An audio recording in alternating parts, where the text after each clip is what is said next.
Now, me and you, I'm pretty sure we've talked about this in the past, but you actually don't live in Chicago anymore. This is something I've always told a lot of Chicago artists I've interviewed is like, why don't you move out? And most of them don't, but you actually took the step and moved out. Yeah, had to. I stay in Atlanta now. Yeah? Yeah. How long ago did that actually happen? I don't know. Like, I'm comfortable there. Like. No, I said, how long ago did you actually move? Oh, it's like been like a year and a half or something like that. Okay. Was there something, like an event or something that made you say, okay, I'm gonna move?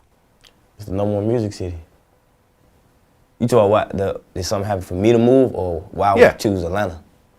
Yeah. I mean, was there something that happened in your own life that made you say, okay, I'm finally gonna move out of Chicago? It's growth. You know what I'm saying? At the point in time, it gotta be growth. You know what I'm saying? Ain't nobody right. Like, if you got a good team, right, they gonna tell you, but everybody ain't got growth. Motherfucker want you to stay around them and do nothing. But I had to take that next step to move and elevate my music and my sound and my wave period. Right, because, I mean, you had talked about how in Chicago, for years, it was just really rough because it was hard to do shows in Chicago because they would always get shut down by the police. Yeah. It was just the whole violence thing going on. They stopping the shows and it would start fucking with your money. You start adding it up like, damn, hold on. Ain't nobody gonna help you. Ain't nobody gonna give you no money. Okay, because here you are in Chicago, you know, at the time, one of the biggest artists in Chicago. You go and set up to do this huge show. The venue's booked. It's being marketed. Pre-sale tickets are in.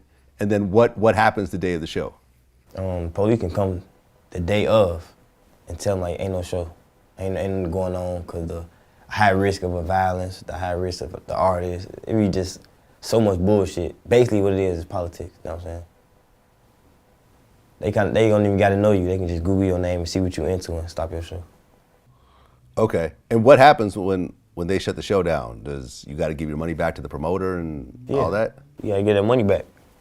Either you gonna get the money back or they gonna make a makeup date and hope that they let it happen. Right, but you know, as someone, I mean, I used to promote shows here and there back in the day. Yeah.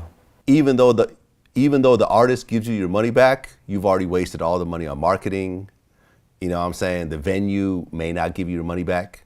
Yeah. And it becomes a fucked up situation where you don't want to book the artist again, not because you don't like the artist, just because of how bad the situation is. Yeah, but it'd be most likely Chicago. Like, that's where it was only happening at. Like, even the surrounding cities or different cities, it was never happening. It was just like only Chicago, so it was like rough. Cause on the come up, that's like who was running us at the time. Like our first shows was like Chicago, and they were like, "Nah, no show." I'm like, "Damn."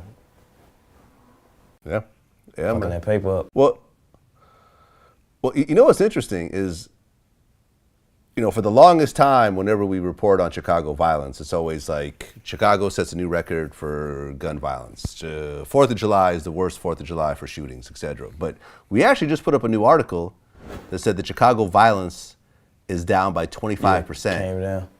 And it's a 13th month decline in violence in Chicago. Mm-hmm. You know about this? Yeah. So, do you actually feel the difference? Yeah, but no. Like, you won't know until they tell you. You know what I'm saying? Because you still, like, if you there, you live there, you still gonna hit shots. You still gonna be around the bullshit. It ain't like you can wake up and be like, I ain't hear no shooting today, the violence went down. Like, it's not like that. So it gotta be like TV, it gotta be the news to tell you. Okay. So in terms of what you're seeing, it still feels the same? Yeah, definitely. Okay.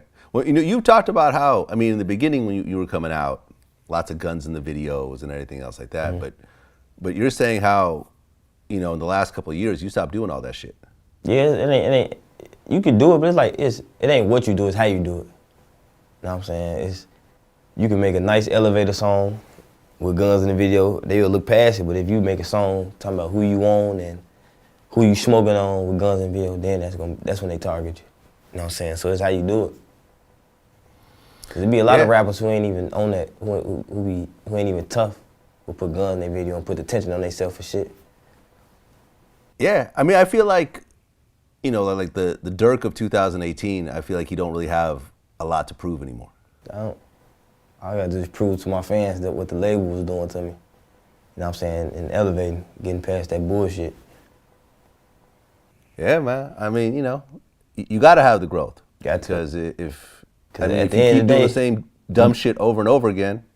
a lot of rappers from these cities who popping, ain't popping, who come on here talking that big boy stuff, it's like, if rapping stop right now, a lot of y'all going broke.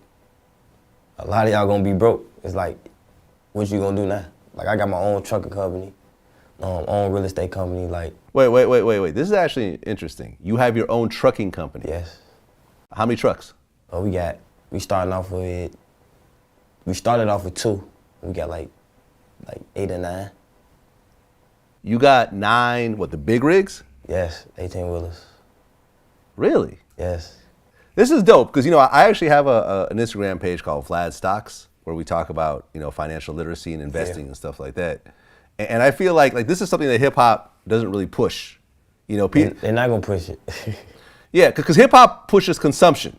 That's why you gotta study, like, when Jay-Z done be talking, like Drake, Jay-Z, who else big like on the like a voice? In terms of what, like how to handle your money and so forth. Like Diddy. Yeah. It's like some people look past that. They don't be making the motivation videos for nothing. Like 50. Like they make real videos to show you like this what I'm doing. It ain't to shit on you. It's to motivate you, you know what I'm saying? And I done watched a couple of them videos and locked into it like, damn, I need my own real estate company. You know what I'm saying? It ain't hard, just going out to do it. Okay, so you have your own trucking company with, Yes. with 9 trucks. And you guys basically just contract out to people that need shit moved, like Amazon or whoever else? Like you gotta like sign up for it and like hope they pick you up. You know what I'm saying? You gotta get picked up for it. Then you push the trucks to them. You get drivers. It can be anybody. But you gotta have the right drivers. Like, I don't want no motherfucker who get high, who off any type of drugs, who drink all day to be on the road with my shit. You feel me? So we picking all smart motherfuckers, everybody who ready to work and think. That's tough, man. I love that. I love that. And I wish that the hip hop cats would push that a lot more than bragging about how much their chain just cost. See, you'll never know. That's probably their last money. Like, you never know. Like, but that's hip hop right now. Flexing, turning up. Like, shout out to everybody who doing it. Yep. And you have a realty company also. Yes. So what are you doing with that? Buy houses. We actually finna close on our second house on. You know, just a start. So next time I come to you, I'm like, shit, I'm on my 59th house. This is about just getting some money. Make sure your kids straight. Oh yeah, man. No, I mean, one of the people that work with me, they have stock in a railroad company, right? Which was passed down from his father, which was passed down from his grandfather. See, look. So they have stock that's been in their family for 3 generations, which they still haven't cashed out. Rich as hell.